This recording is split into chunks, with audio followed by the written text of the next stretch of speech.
My brother and his fiancée demanded half my inheritance for their wedding. Then my parents took their side, so I cut them all off. What's up, people? It feels weird posting here for the first time. Honestly, I never thought I'd be typing something like this out, but I don't even know what to do anymore. It's a family thing, and it's eating me up inside. I'm hoping you guys can give me a reality check. Okay, so I'm Mia, a 27-year-old female, and I'm the oldest in my family. We're a middle-class bunch, nothing fancy, but we always had enough to get by. My parents, Anna and Robert, have run this cute little bakery for over 20 years. It's kind of a staple in our small town. Growing up, we weren't rich or anything, but we always had what we needed. My parents worked hard, and they taught me and my younger brother, the golden boy Jake, a 25-year-old male, to do the same. Just for background's sake, growing up, it was no secret that Jake was the golden boy of the family. He could do no wrong in my parents' eyes, and they were always quick to defend him, no matter the situation. Whether it was getting a pass for slacking off in school or being showered with praise for the bare minimum, Jake was the center of their attention. Honestly, I didn't mind much. I wasn't the type to crave the spotlight. I preferred doing my own thing, staying out of the drama, and focusing on my own goals. If Jake needed to be the star, he could have it. It never really mattered to me until now. Here's where the story really starts. 5 years ago, my granddad passed away. It was rough. He and I were close. When his will was read, I found out he'd left me a trust fund. It wasn't some multi-millionaire jackpot or anything, but it was a decent chunk of money, enough that it could really change my life if I used it right. The thing is, there were strings attached. I can't access it until I turn 30. And even then, it's only for specific things like buying a house or going back to school. At first, I didn't even think about it much. I'm not really the kind of person to spend recklessly, so I figured I'd just let it sit there until I needed it. My plan was to either use it for a small apartment in the city or to start my own business, something that's been a dream of mine for years. Anyway, fast forward to earlier this year. Jake got engaged to his girlfriend, Emma. She's 26 and comes from a well-off family. I don't want to sound rude, but Emma's one of those people who just oozes charm. She's the life of the party, super polished, and everyone seems to love her. I liked her too for a while, but then things started getting weird. It was a family dinner a couple of months ago. We were all sitting around the table, and out of nowhere, Emma brings up my trust fund. She said it in this bubbly, casual way, but it caught me off guard. She asked what I was planning to do with all that money when I could finally access it. I mumbled something about maybe buying an apartment or starting a business. Am I the only one who thinks that's a personal thing? I mean, what else was I supposed to say? Emma gave me this big smile and said, "Wow, that's so lucky. You know, Jake and I could really use some help with the wedding, or maybe even a down payment on a house." Jake chuckled awkwardly, like he wasn't sure if she was serious. I laughed too, thinking it was a joke, but then she just kept staring at me like she was waiting for me to agree. It was so awkward. My parents jumped in and said something about how the money was mine and it wasn't really up for discussion. That seemed to end it for the night, at least. After that dinner, though, I couldn't shake the weird vibe. It felt like Emma had planted a seed, and I had no idea how much it was about to grow. Over the next few weeks, every time we had a family gathering, Emma would find a way to bring it up again. She was never super direct, but her comments got more pointed. Like, she'd say things like, "It's so amazing you have that kind of opportunity, Mia. It's just so rare to see someone in a position to really help their family." At first, I'd just let it slide. I'd change the subject or laugh it away, but she wouldn't stop. It wasn't just Emma, either. Jake at first didn't say anything about it, but then he started making comments too. They were subtle, but I could tell he was on her side. He'd say stuff like, "I mean, it's not like you're using the money right now. I get why Emma's bringing it up." I tried talking to my parents about it, hoping they'd step in and set some boundaries, but their reaction surprised me. Instead of shutting it down, my mom said something like, "You know, Emma just wants to feel like part of the family. She's not trying to be pushy." Who said she's pushy? I hadn't even used that word yet. But yeah, that's exactly what it felt like. At this point, I started feeling cornered. I didn't want to cause drama, but I also wasn't about to hand over money that wasn't even accessible yet. Plus, I had my own plans for it. Still, I figured if I stayed calm and stuck to my guns, this would blow over. Suddenly, Emma decided to bluntly tell me her thoughts, in case I didn't understand them. She pulled me aside at another family dinner. This time, she wasn't even trying to be subtle. She said, "Mia, I really think you should reconsider what you're doing with that money. Helping Jake and me would be such a meaningful way to show your support for the family. Don't you think it's kind of selfish to hold on to it when you're not even using it?" I was shocked by her boldness. I don't think anyone's ever called me selfish before, especially not to my face. I told her, as calmly as I could, that the money wasn't even available yet, and that I had my own plans for it when the time came. She just stared at me like I'd slapped her, then said, "I guess I misunderstood what kind of person you are." Jake called me the next day to apologize, but it didn't feel genuine. He said something about Emma being stressed with the wedding and how she didn't mean to come across so strong. But then he added, "She's not wrong, though. You were in a position to help, and it wouldn't hurt to think about it." At this point, I was starting to feel like I was the crazy one. Was I being selfish? Was I blowing this out of proportion? I decided to talk to some close friends about it, and they assured me I wasn't in the wrong, but that didn't make it any easier to deal with. This whole thing was starting to weigh on me. It wasn't just the comments or the awkward conversations. It was the feeling that my family wasn't on my side. My parents, who I'd always thought would back me no matter what, seemed more interested in keeping the peace than standing up for me. I started to realize that this wasn't going away anytime soon. Emma wasn't the kind of person to take no for an answer, and Jake was clearly on board with whatever she wanted. My parents, they were stuck in the middle, trying to smooth things over without actually addressing the problem. I actually have no idea how far this would go, but one thing was clear. I'm not backing down. Am I overreacting? Tell me what you guys think. Update 1. Hola, amigos. I didn't think I'd be back so soon, but things have gotten worse, like a lot worse. I feel like I'm stuck in this ridiculous situation with no way out. Anyway, here's what's been happening since I last posted. After that awkward conversation with Emma where she called me selfish, I started to notice a change in how people acted around me. It wasn't anything super obvious at first, but there was definitely a shift. At family gatherings, Emma would give me these tight little smiles, and Jake started acting distant. My parents were still trying to play peacemakers, but even they seemed off. Then Emma started getting bolder. She began this habit of cornering me at family events, always with the same topic, my trust fund. One time she pulled me aside while everyone else was watching TV and said, "Mia, I've been thinking, what if you just gave us a portion of the trust fund as a wedding gift?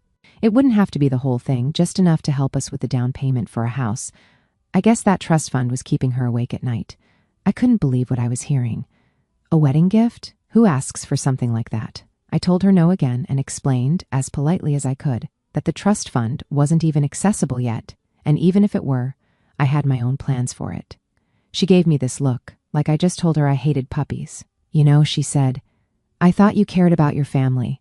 Jake and I are starting our life together, and this could make such a big difference for us. It's not like you need the money right now." I was floored. The entitlement was unreal. I walked away without saying anything else, but the whole interaction left me feeling so drained.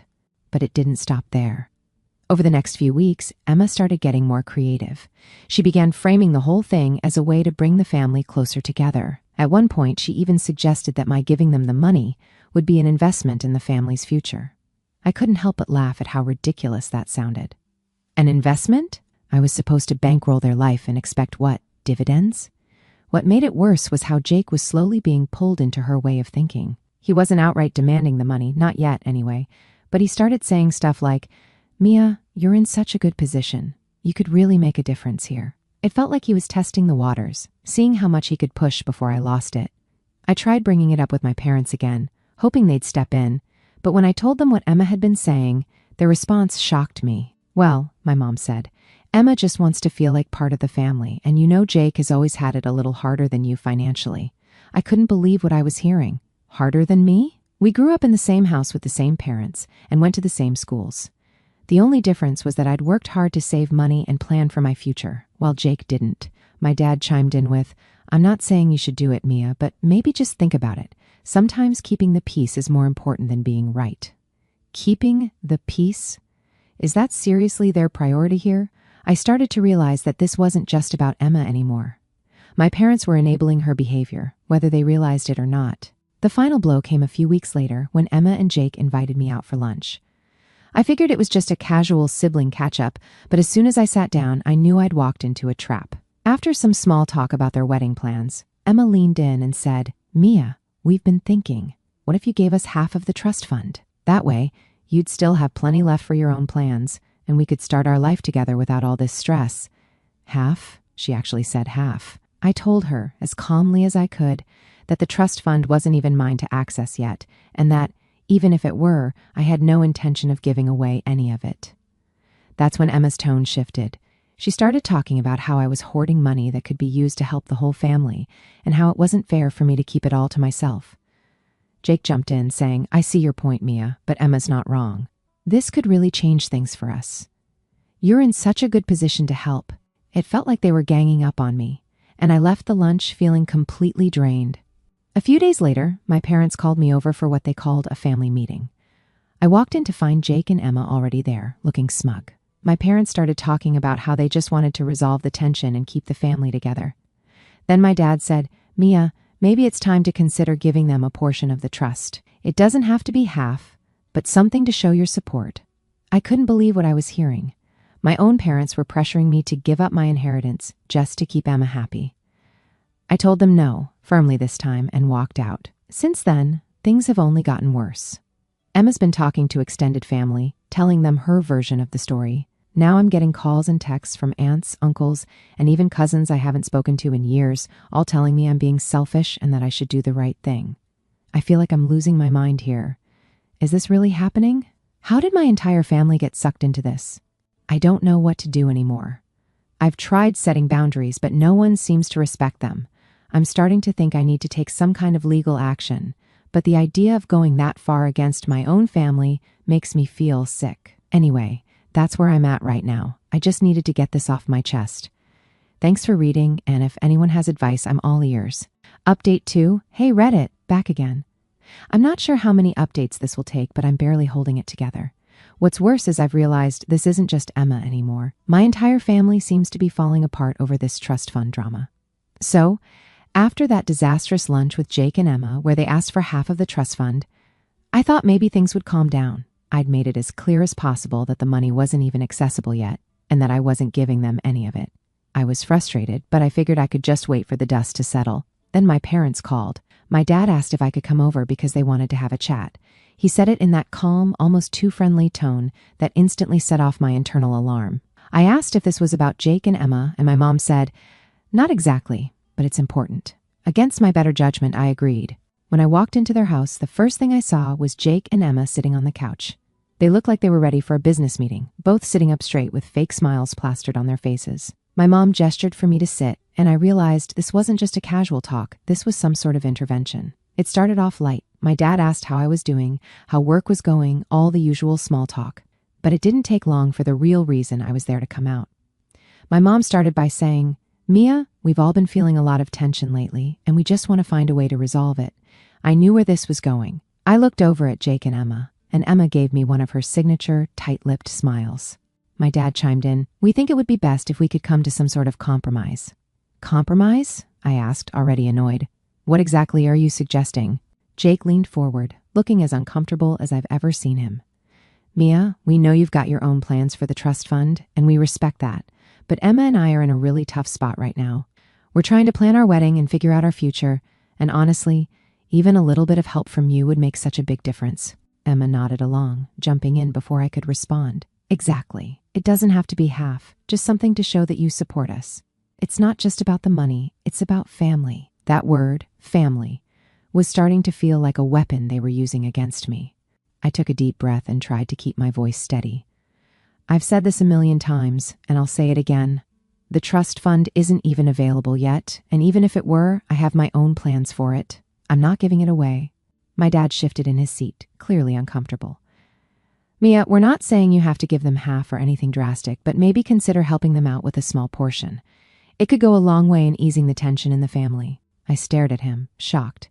"So, what? I'm supposed to just give them money I don't even have access to yet just to ease tension? How is this my responsibility?" Jake sighed, like he was exhausted from dealing with me. "It's not just about the money, Mia. It's about showing that you care.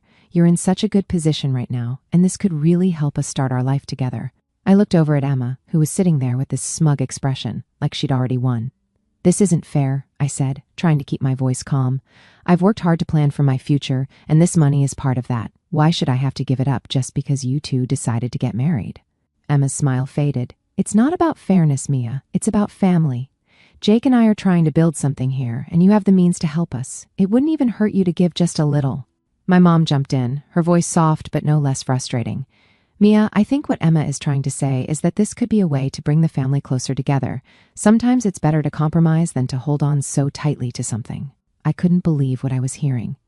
My own parents, who had always been so supportive of me, were now siding with Emma. I'm not holding on to it tightly, I said, my frustration finally breaking through. I'm following the rules of the trust fund, and I have my own goals for it. Why is that so hard for everyone to understand? There was a long silence. Then Emma spoke again, her voice icy. You know, Mia, I think the real issue here is that you're not willing to put the family first. Jake and I have always supported you, and now that we need help, you're shutting us out. It's really disappointing. I stood up, unable to take it anymore. I'm not shutting anyone out. I'm just not giving you what you want, and that doesn't make me selfish or a bad sister. It's my money, my decision, and I'm done having this conversation. My dad tried to stop me as I headed for the door. Mia, wait, don't leave like this. We just want to find a solution that works for everyone. I turned back to look at them. You mean a solution that works for Jake and Emma, because that's all this meeting was about. If you can't see how unfair this is, then I don't know what else to say. And with that, I left. Since then, I've barely spoken to my parents. Jake and Emma have completely stopped talking to me, which honestly feels like a relief at this point. But the worst part is how isolated I feel. I always thought my family would have my back, no matter what. Now it feels like they've all turned against me, and for what? I'm not sure what my next step is. Part of me wants to just cut them all off, but another part of me is holding on to the hope that things can somehow go back to normal. For now, I'm trying to focus on myself and block out all the noise, but it's hard when the people who are supposed to love you the most are the ones causing all the pain. Thanks for letting me vent, Reddit.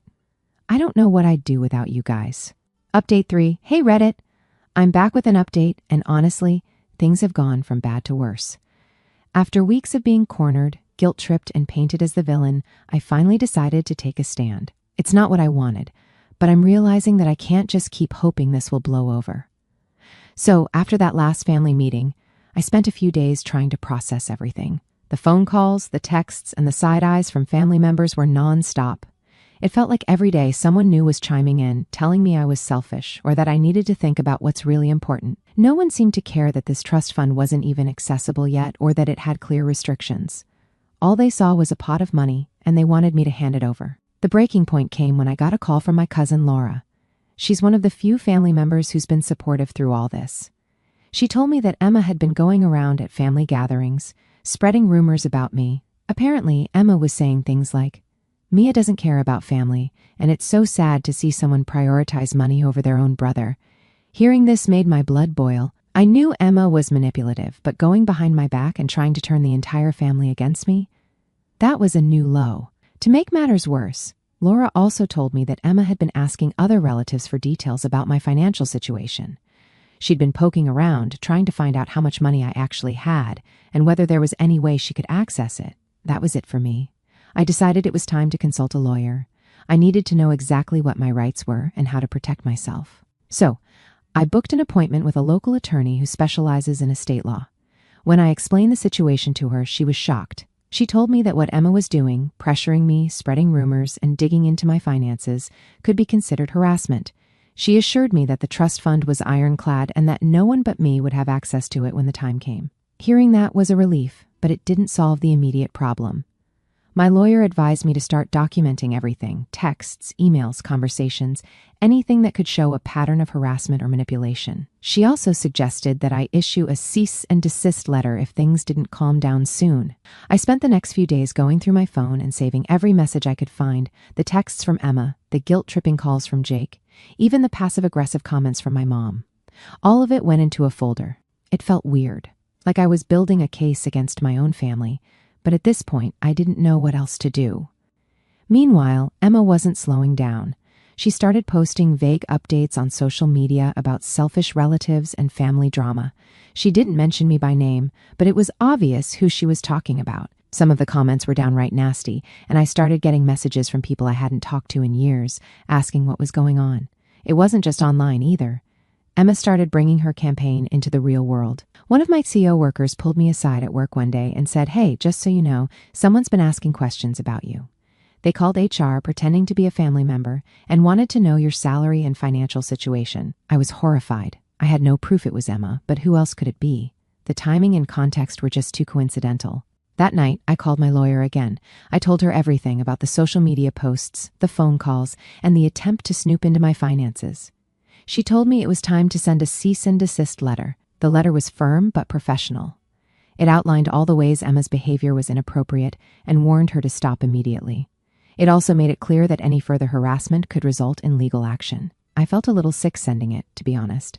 I didn't want to escalate things, but Emma wasn't giving me a choice.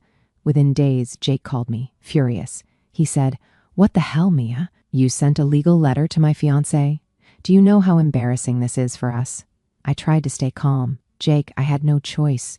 Emma has been harassing me for weeks, and I can't take it anymore. She's crossed so many lines." Jake didn't see it that way. He accused me of taking things too far and said I was overreacting. "She's just trying to make you see her side, Mia. This is about family, not money." I told him, if it's really about family, then why is Emma going behind my back, spreading lies and trying to dig into my finances? That's not what family does. The call ended with Jake saying he needed time to cool off. Since then, things have been quieter, but the tension is still there. Emma stopped posting on social media, and I haven't heard from her directly, but my parents, they're furious with me for involving a lawyer. My mom said, "You didn't need to make this a legal matter, Mia. You could have just talked to us." I reminded her that I did talk to them multiple times and they did nothing, but of course that didn't change her mind. Right now I'm focusing on protecting myself. I've got everything documented and my lawyer is on standby in case Emma tries anything else. It's not the resolution I wanted, but at least I feel like I have some control again. I just wish my family could see how much this is hurting me. Thanks for reading, Reddit. I'll keep you updated if anything else happens. Update 4, hola amigos. I'm back with another update, just like I promised you. Things unfolded in the least way I expected. Funny how sometimes life exposes people without you even trying. So, here goes. The cease and desist letter did what it was supposed to do at first. Emma went quiet, and the vague, passive-aggressive posts on social media stopped. For a few days, it felt like things might actually calm down. But of course, it wasn't that simple. My parents and Jake made sure the tension didn't go away. It started with my mom calling me again, her voice sharp and exasperated. "Mia, do you have any idea how much damage that letter caused?" Emma's humiliated, and now the whole family thinks we're falling apart. "Mom," I said, already exhausted, "Emma has been harassing me for weeks. She tried to turn everyone against me, dug into my financial situation, and wouldn't take no for an answer." What else was I supposed to do?